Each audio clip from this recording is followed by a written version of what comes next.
சாந்தி. அவ்யக்த பாப்தாதா மதுபன். திருப்புதல் தேதி 18/1/2001.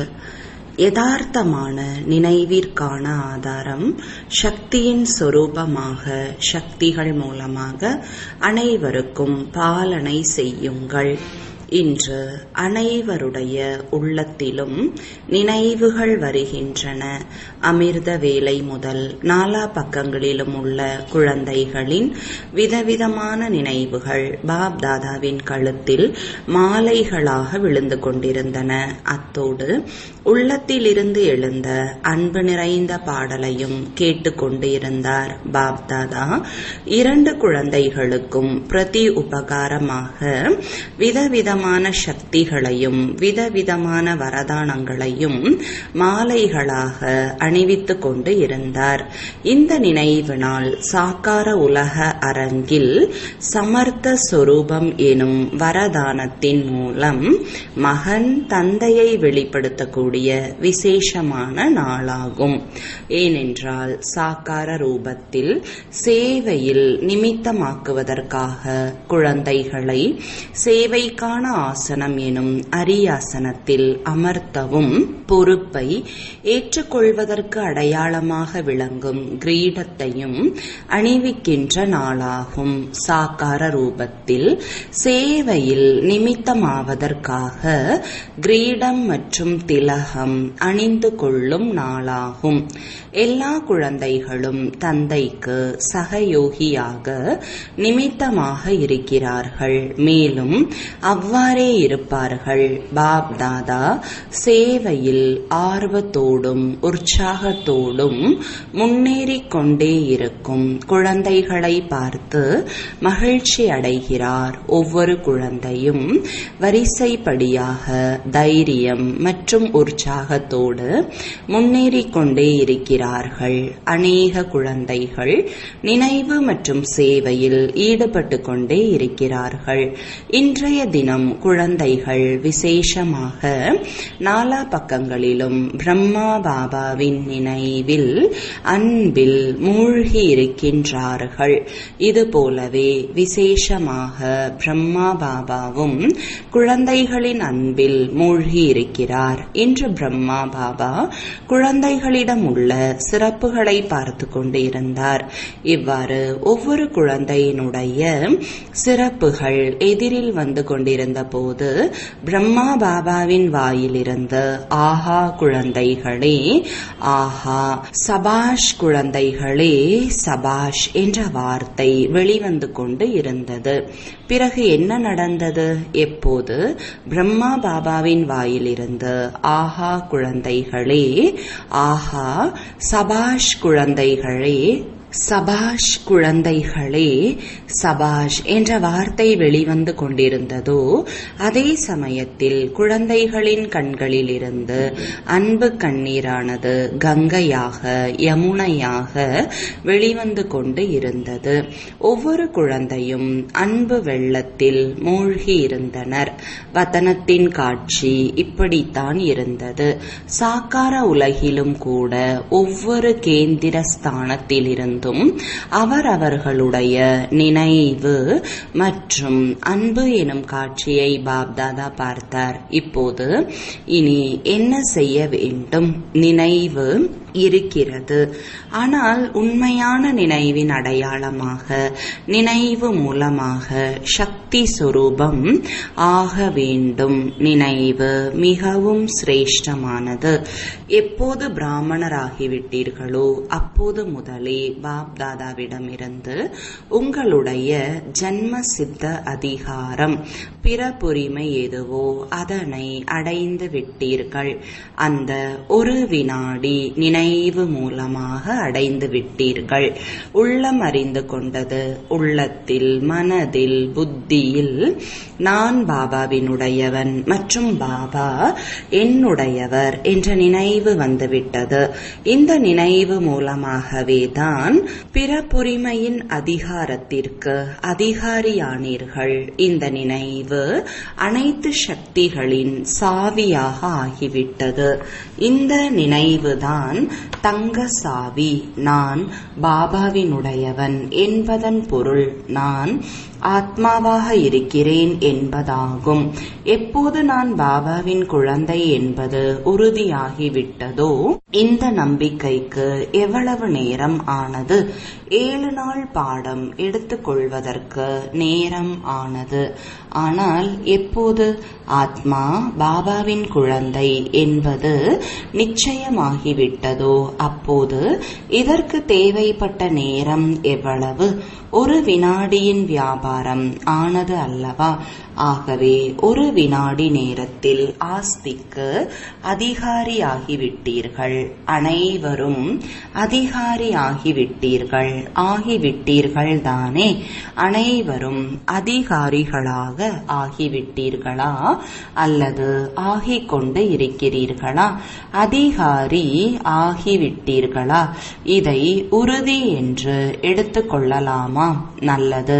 இரட்டை அயல் நாட்டவர்கள் ஆஸ்திக்கு அதிகாரியாகிவிட்டீர்களா? பாண்டவர்கள் அதிகாரியாகிவிட்டீர்களா? உறுதியாக உறுதியாக உறுதியாக. மிக நல்லது. அதிகாரிகளுக்கு வாழ்த்துக்கள். அதிகாரமாக தந்தையிடமிருந்து விசேஷமாக அனைத்து சக்திகளையும் அடைந்து விட்டீர்களா? கிடைத்து விட்டது என்று நினைப்பவர்கள் கைகளை உயர்த்துங்கள். அனைத்து சக்திகளும் கிடைத்து விட்டது அல்லவா? அல்லது யாருக்காவது 8 சக்திகள், வேறு யாருக்காவது 6 சக்திகள் மட்டுமே கிடைத்திருக்கிறதா? உங்களை நீங்கள் மாஸ்டர் சர்வசக்திவான் என்றுதானே கூறுகின்றீர்கள். சக்திவான் என்று கூறுவது இல்லைதானே? சர்வசக்திவான் என்று கூறுகின்றீர்கள். இங்கே முன்னால் அமர்ந்திருப்பவர்கள் சர்வசக்திவான்களா? பாப் தாதா அனைத்து என்ற வார்த்தையை பற்றி கேட்கிறார். அனைவருமே சர்வசக்திவான்களா அல்லது சக்திவான் யாராவது இருக்கின்றார்களா? யாராவது இருக்கின்றார்களா? சர்வசக்திவான் என்று சொன்னாலும் நான் அப்படி இல்லை, சக்திவானாக மட்டுமே இருக்கிறேன் என்று சொல்லக்கூடியவர்கள் யாராவது இருக்கின்றார்களா? இல்லை. யாருமே கை உயர்த்தவில்லை. அனைவரும் மாஸ்டர் சர்வசக்திவான்கள் தானே? நல்லது. சரி, இப்போது பாப்தாதா கேட்கிறார், ஹே மாஸ்டர் சர்வசக்திவான்களே, ஒவ்வொரு தத்துவத்தையும் மாயையையும் சுபாவ சம்ஸ்காரத்தையும் வாயு மண்டலத்தில் ஏற்படும் எல்லா பிரச்சனைகளையும் எதிர்கொள்ளும் சக்தியுடைய சர்வ சக்திவான்கள் தானே? இந்த தத்துவம் மாயை, சம்ஸ்காரம், வாயு மண்டலம் மற்றும் சங்கதோஷம் என்ற இந்த 5 மீதும் தன்னுடைய சக்தியின் ஆதாரத்தில் அடிமையாக்கி விட்டீர்களா? இது 5 தலை நாகம். இந்த 5 தலை நாகத்தின் அதிகாரியாக அதன் மீது நடனமாடுகிறீர்களா? அல்லது அதில் ஏதாவது ஒரு தலை வெளியே நீட்டி உங்கள் மீது நடனமாடுகிறதா? பாம்பு கூட மிக நன்றாக நடனமாடுகிறது அல்லவா? ஆதலால் இப்படி ஏதாவது ஒரு தலை உங்களுக்கு நடனமாடி காட்டுவதற்காக வருவது இல்லைதானே? ஒருபோதும் அதனுடைய நாட்டியத்தை பார்ப்பதற்கு விரும்புவது இல்லை. இந்த விளையாட்டை பார்த்து கொண்டே இருக்க போகிறீர்களா? அல்லது 5 தலை நாகத்தை தன் கழுத்தின் மாலையாக்கி கொள்ளப் போகிறீர்களா? பாம்பை படுக்கையாக்கி அதன் மீது நாட்டியமாடும் மேடையாக ஆக்கிவிட்டீர்களா? உங்களுடைய கடைசி நிலையான மகாதேவ், தபஸ்வி தேவ், அஷரீரி ஸ்திதியுடைய தேவ ஆத்மா, ஃபரிஷ்தா ஆத்மா என்ற இந்த ஞாபகார்த்தம்தான் பாம்பை கழுத்தில் அணிந்திருக்கும் மாலையாக காட்டியிருக்கிறார்கள். எப்போது இந்த மாலையை அணிந்து கொள்கிறீர்களோ அப்போது பாபாவின் மாலையில் நல்ல நம்பரில் அருகாமையில் இருக்கும் மணியாக ஆவீர்கள். பாப்தாதா இதற்கு முன்னரே கூறியிருப்பதை போல தற்சமயம் காலத்தின் அவசியத்திற்கு ஏற்ப சிறப்பாக பொறுமையின் சக்தி மற்றும் பிரச்சனைகள் அல்லது குழப்பங்களை எதிர்கொள்ளும் சக்தி காரியத்தில் அவசியமாக இருக்கிறது. எண்ணத்தில் பேச்சில் மட்டும் இருந்தால் போதாது, கர்மத்திலும் இருக்க வேண்டும். பாப்தாதா பார்த்ததில் குழந்தைகளிடம் சக்திகள் இருக்கின்றன. சக்திகள் இல்லை என்று சொல்லவில்லை.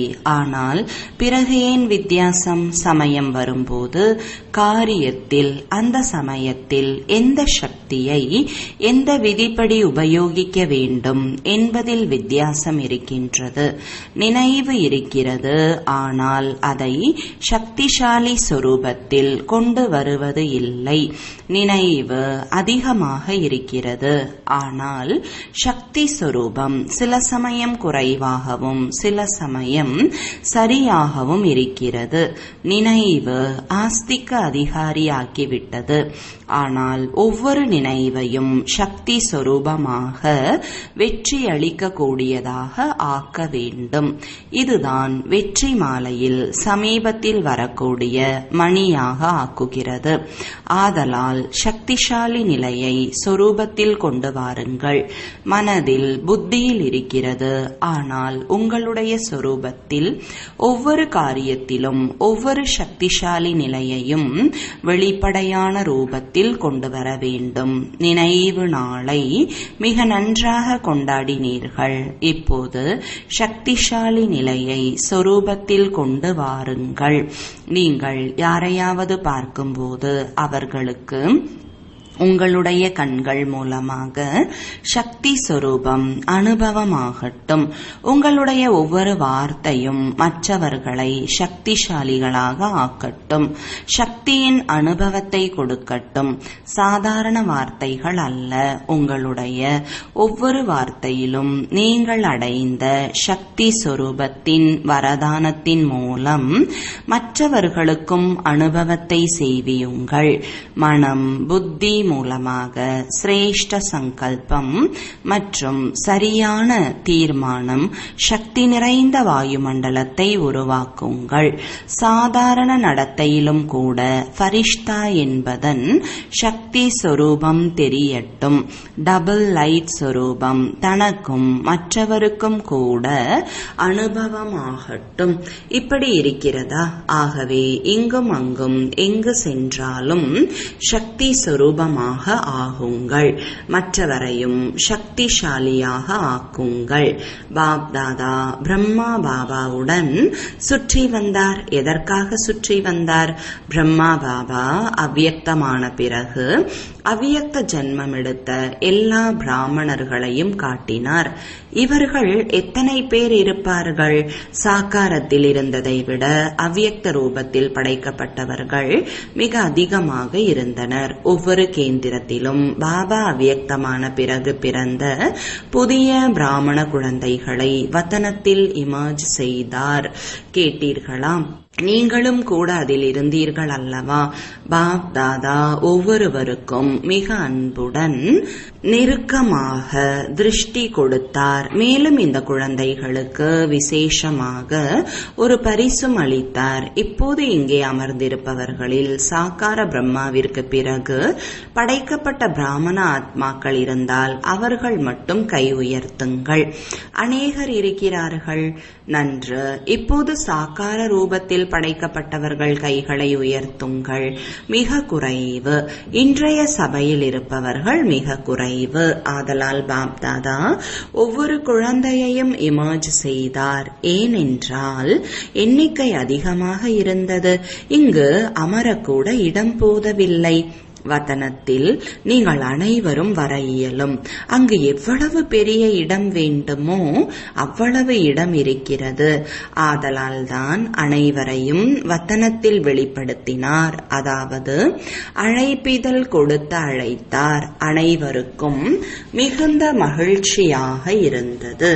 பாப் தாதாவிற்கு இதைவிட மிகுந்த மகிழ்ச்சி. பாப் தாதா அந்த ரத்தினங்களுக்கு பரிசுகள் வழங்கினார். வழங்கினார். அந்த பரிசு மிக அழகான கீறல் விழாத கரைபடியாத வைர தாமரை மலர் வடிவமைப்பில் இருந்தது. மிகவும் பிரகாசமாக பளிச்சிட்டது. அதில் ஒவ்வொரு தாமரை இலையிலும் விதவிதமான சக்திகள் இருந்தன. அவை விதவிதமான நிறத்தில் பளிச்சிட்டு கொண்டு இருந்தன. அதை உங்கள் கண் முன்னால் கொண்டு வந்து எவ்வளவு அழகாக காட்சி அளிக்கிறது என்று பாருங்கள். வெளிப்பட்டதா? வெளிப்படுத்தி விட்டீர்களா? இரட்டை அயல் நாட்டினர் வெளிப்படுத்தினீர்களா? ஆசிரியர்கள் வெளிப்படுத்தினீர்களா? பாண்டவர்கள் இமர்ஜ் செய்தார்களா? மேலும் இனிமையிலும் இனிமையான மாதர்கள் வெளிப்படுத்தினார்களா? இந்த விஸ்வவித்யாலயத்தின் சிறப்பே இந்த தாய்மார்கள் தான். அனைவருக்கும் எந்த ஒரு விஷயம் ஆச்சரியமாக இருக்கிறது? இவ்வளவு மாதர்கள் சக்திசாலிகளாகி விட்டனர். இவ்வளவு மாதர்கள் தூய்மையின் விரதம் எடுத்து தேவிகளின் ரூபத்தில் மாற்றம் ஏற்படுத்தி விட்டனர். அநேக மாதர்கள் இங்கு இருக்கின்றனர். ஆதலால் பாப்தாதா இன்று அவ்யக்த படைப்பிற்கு அளவற்ற அன்பை வழங்கினார். மேலும் வதனத்தில் ஒரு பூந்தோட்டத்தையும் வெளிப்படுத்தினார், ஒரு மலையையும் வெளிப்படுத்தினார், இதனோடு ஒரு கடலையும் வெளிப்படுத்தினார். பிறகு அனைவரையும் இதை சுற்றி வர செய்தார். சுற்றி வருவதற்கு சுதந்திரம் இருந்தது, விளையாட்டு இல்லை. பந்து மற்றும் மட்டை விளையாட்டும் செய்விக்கவில்லை. சிலர் கடல் அலையில் நீந்திக் கொண்டிருந்தனர், சிலர் மலை மீது அமர்ந்து கொண்டனர், சிலர் பூங்காவை சுற்றி வந்தனர். இவ்வாறு இன்று வதனத்தில் அவ்யக்த படைப்பின் சபை கூட்டப்பட்டு இருந்தது. பாப்தாதா அனைவருக்கும் இந்த வரதானத்தை கொடுத்தார். எப்பொழுதும் அனைத்து சக்திகளுடன் வாழ்ந்திருங்கள், பறந்து கொண்டே இருங்கள் என்பது. ஆதலால் இன்றைய நினைவு நாளின் விசேஷமான மகா மந்திரம், நினைவு சொரூபமாகி சக்திசாலி சொரூபமாக மாறுங்கள்.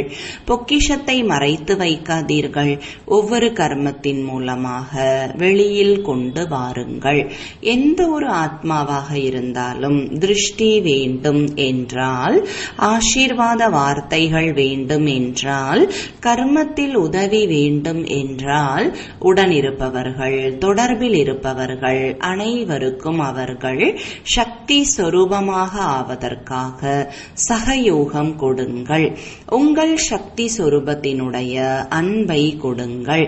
பாப்தாதா இன்னொரு விஷயத்தையும் பார்த்தார். அதாவது புதிதாக வந்து கொண்டிருக்கும் குழந்தைகளில் சில ஆத்மாக்களுக்கு பாப்தாதாவின் சகயோகத்தோடு கூட பிராமண ஆத்மாக்களாகிய உங்களிடமிருந்தும் அவர்களுக்கு துணிவு, ஆர்வம், உற்சாகம், சமாதானம் ஆகியன கிடைக்க வேண்டிய அவசியம் உடையவர்களாக இருக்கின்றார்கள்.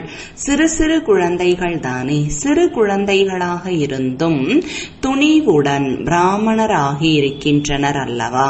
ஆதலால் சிறு குழந்தைகளுக்கு சக்திகள் மூலமாக வளர்ப்பு அவசியமாக இருக்கிறது. சக்தி கொடுப்பதற்கு வெறும் வளர்ப்பு மட்டுமல்ல, சக்தி கொடுக்கின்ற வளர்ப்பின் அவசியம். இதன் மூலம் வெகு விரைவாகவே உருவாக்கத்தின் காரியத்திற்காக பிராமண ஆத்மாக்கள் தயாராகி விடுவார்கள். ஏனென்றால் குறைந்தபட்சம் 9 லட்சம் வேண்டும் அல்லவா? சக்திகளை உதவியாக கொடுங்கள். சக்திகளாலான பாலனையாக இருக்க வேண்டும். சக்திகளை அதிகரியுங்கள். அதிகமாக கலந்துரையாடல் செய்வது போன்ற பாடங்கள் கொடுக்காதீர்கள். சக்தியை கொடுங்கள். அவர்களுடைய பலவீனத்தை பார்க்காதீர்கள். அவர்களிடம் உள்ள சிறப்பை பாருங்கள். எந்த ஒரு சக்தி குறைவாக உள்ளதோ அதை கொடுத்து சக்தியை நிறைவு செய்து கொண்டே இருங்கள். இப்போது யாரெல்லாம் நிமித்தமாக இருக்கின்றார்களோ அவர்களுக்கு இந்த விதமான பாலனைக்கு நிமித்தமாக வேண்டிய அவசியம் இருக்கிறது. மாணவர்கள் அதிகமாக வேண்டும், சேவை நிலையங்கள் அதிகமாக வேண்டும். இவையெல்லாம் பொதுவான விஷயங்கள். ஆனால் ஒவ்வொரு ஆத்மாவும் பாபாவின் உதவி மூலமாக சக்திசாலியாக வேண்டும். இப்போது இந்த அவசியம் இருக்கிறது. சேவை அனைவரும் செய்து கொண்டுதான் இருக்கிறீர்கள். மேலும் சேவை செய்யாமல் இருக்கவும் முடியாது. ஆனால் சேவை மூலம் சக்தி சொரூபத்தின் அதிர்வலைகள் ஆத்மாக்களுக்கு அனுபவமாக வேண்டும். சக்தி நிரப்பக்கூடிய சேவையாக இருக்க வேண்டும். சாதாரண சேவை இந்த காலத்தில் அநேகர் செய்கிறார்கள். ஆனால் உங்களுடைய சிறப்பு சக்திசாலியான சேவை. பிராமண ஆத்மாக்களுக்கும் கூட சக்தி அளிக்கக்கூடிய பாலனை அவசியம் தேவை. நல்லது. பாப் தாதாவின் எதிரில் தேசம் விதேசத்தின் உலக முழுவதிலும் இருக்கும் குழந்தைகள் வெகு தூரமாக இருந்தாலும் கூட எதிரில் இருக்கின்றார்கள். அனைவரும் ஒரு வார்த்தை கூறுகிறார்கள், என்னுடைய நினைவையும் கொடுங்கள், என்னுடைய நினைவையும் கொடுங்கள் என்பதுதான் அந்த வார்த்தை. இதை பாப் தாதா அறிவார். அனைவருடைய நினைவும் பாப் தாதாவிடம் வந்து சேர்ந்து விடுகிறது. கடிதம் மூலம் அனுப்பினாலும், வாய் மூலமாக சொல்லி அனுப்பினாலும், வாழ்த்து அட்டைகளை அனுப்பினாலும், இமெயில் மூலம் அனுப்பி இருந்தாலும் வந்து சேர்ந்து விடுகிறது. அறிவியல் சாதனங்கள் அதிகமாகிவிட்டன. பாப் தாதாவிடம் சாதனங்கள் மூலமாகவும் நினைவு வந்து சேர்கிறது. உள்ளத்தில் எழும் உணர்வலைகளின் மூலமாகவும் நினைவு வந்து சேர்ந்து விடுகிறது. எல்லாவற்றையும் விட வெகு சீக்கிரமாக வந்து சேர்வது உள்ளத்தில் இருந்து அனுப்புகின்ற அன்பு நினைவுதான். ஆதலால் இன்றைய தினம் உள்ளத்தால் மற்ற பிற சாதனங்களால் அன்பு நினைவுகளை அனுப்பி இருக்கின்ற அனைவருக்கும் பாப் தாதா அன்பு நினைவுகளை அளிக்கின்றார். குழந்தைகள் ஒருமுறை நினைவு செய்தார்கள், தந்தை பல மடங்கு. இதற்கு பதிலாக அன்பு நினைவுகளை அளிக்கிறார். நல்லது.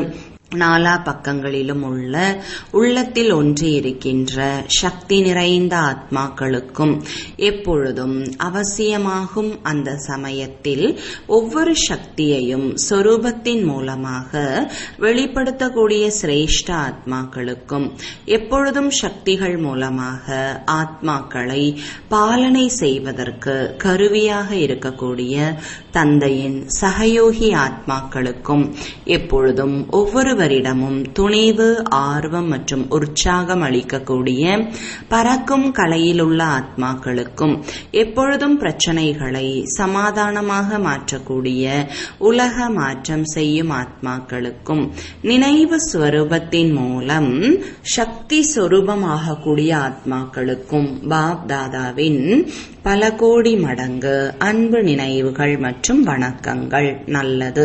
இன்று குறிப்பாக சங்கம் பவன் உள்ளதல்லவா? அந்த சங்கம் பவனை சார்ந்தவர்கள் வந்திருக்கிறார்கள். அவர்களுடைய சேவையும் குறைவானது அல்ல. இன்று குறிப்பாக அவர்களுடைய நினைவு பாப்தாதாவிற்கு வந்தது. அனைவரையும் வரவேற்கும் சேவையும் குறைந்தது அல்ல.